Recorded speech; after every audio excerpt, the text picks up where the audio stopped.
Thank you, Mr. Chairman. I just wanted to say a couple quick things. And the one is that I think that the public meeting will be very helpful and that we honestly are looking for helpful criticism to make the process easier and better for everybody. There's a couple things that I think are important that we discuss at the public meeting, and the first two are the perception and the experiences. Although they're different things, they're just as important, and what is probably hindering design review the most is the perception. But they are two different things, and the last two things I think are important is to differentiate between the process of design review and the guidelines within design review. I personally think that the process is expedited and is much simpler than a lot of the other cities. I think that we need to evaluate the guidelines, going back to Crazy Max, and I know I've stated this at council when Mr. Brubaker, I believe, brought up possible moratorium. The guidelines maybe need to be tweaked. Opaquing the background of a sign, I personally think it's a good idea. If the city and council doesn't, let's take that out of design review. Let's not do away with design review. So I just wanted to make sure that we focus on those things at the meeting. Thank you. Thank you. Was there one more lady that had a question or comment? You can step up to the microphone. Just state your name for the record, please. My name is Susan Wallerman Post. I'm an architect here in Elyria. For 15 years I was a commercial architect, and for the last 10 I specialize in residential architecture. There's only one thing that I agree with that the previous gentleman was up here that said, and that is that we are no longer in the 20s, 30s, or 40s, or 50s. And design review board standards, the things that you referred to, the guidelines, are still in the 20s, 30s, and 40s. There is no way in the process to get outside of those guidelines. I realize that most of you don't see architectural drawings, don't see architectural magazines, don't know what's going on in design in the world because you have other jobs, you have other responsibilities, you don't spend that kind of time. But there are so many wonderful buildings going up in communities that are not built out of red brick,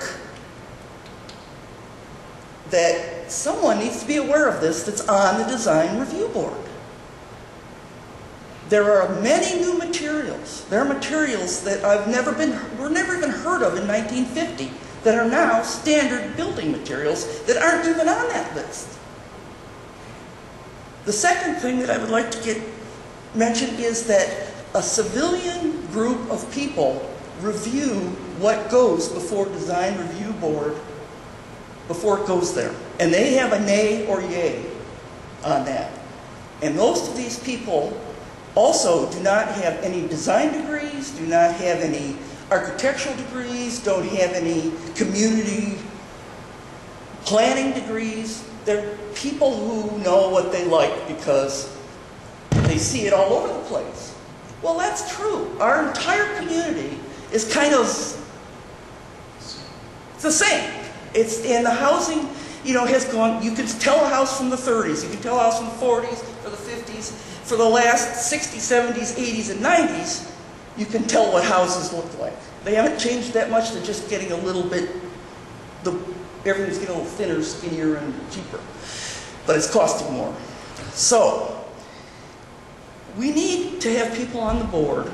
First of all, it should not go through a group of people that can weed out people and they don't have any sense of what is going on in the rest of the world. Number two is that the standards need to be upgraded. There needs to be someone in the city who can say, all right, this is a new material. How does it work? Does it work well? Should we specify it? Should we allow people to build with it? No one here does that. No one takes those guidelines and reviews them regularly. No one comes up and says, let's add this material because, man, it's a new material, it's really great, it's stronger than this, it's, it doesn't have, it doesn't decompose in UV, it's just, a great new material that's been developed. And I'll bet you I could bring 15 of those out in 5 minutes and sit them before you and you've never heard of them.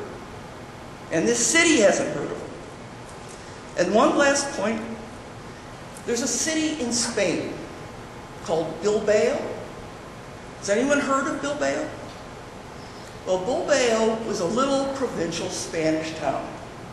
And their city council got together and said, look, it's beautiful here. We've got the ocean, we've got the hills, we've got this great place, but nobody comes here. Nobody knows about it. Nobody's heard of Bilbao. So they erected a museum. They got money to put a museum in Bilbao. And they hired an architect who is what we consider kind of out there, but he sure doesn't use red brick. And they built this museum. And now they have so many tourists through that town to see that building that their economic impact in the area is just huge.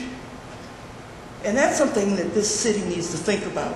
Why does everything have to look the same? Why does everything have to be monotonous? What do we want to build? Gettysburg? We don't need a city like that. It's boring. You go through Avon, it's boring. Let's get some action in this city. Thank you. Okay. Thank you. Oh boy. Yes. Just step up to the microphone and just state your name, please.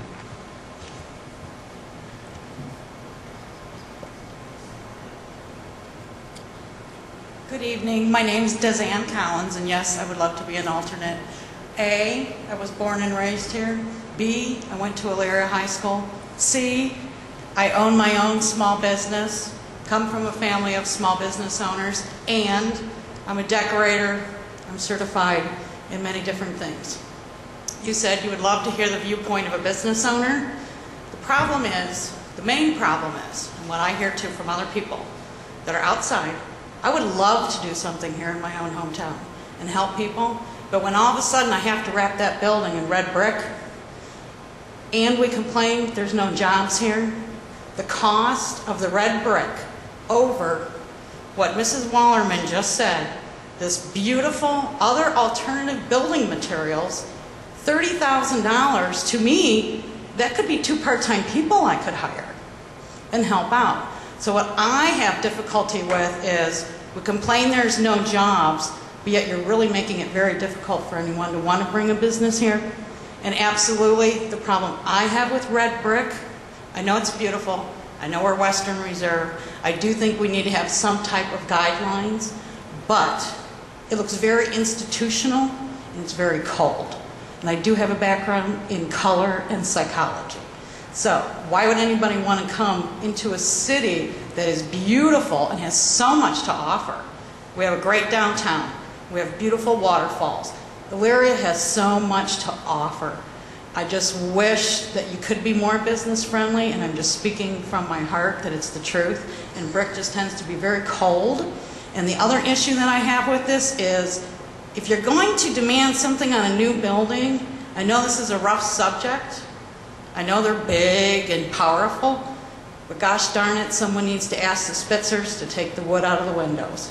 Please. It's really hard to have all these high demands on someone new wanting to come in, and we have garbage sitting right downtown.